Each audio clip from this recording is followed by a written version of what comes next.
पुढची बातमी पाहूयात। राष्ट्रवादीतील अंतर्गत घडामोडींचा भाजपशी संबंध असू शकतो, या सगळ्या महाराष्ट्राला काहीही मिळणार नाहीये। विलीनीकरण होईल असं मला वाटत नाही, प्रफुल्ल पटेल असं बोलतायत। या अर्थी विलीनीकरण होऊ नये अशी शहांची इच्छा आहे। यापुढे राष्ट्रवादीची सर्व सूत्र अमित शहांकडे जातील।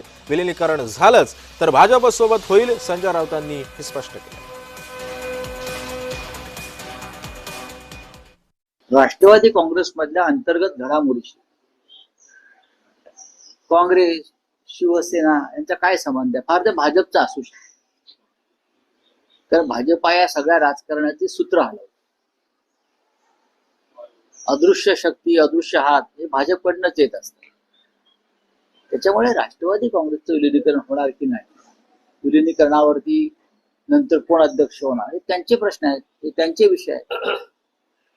त्याच्यावरती आम्ही का बोलावं? सुप्रियाताई सुळे बोलू शकतील, अनौपचारिक गप्पांना काय अर्थ नसतो।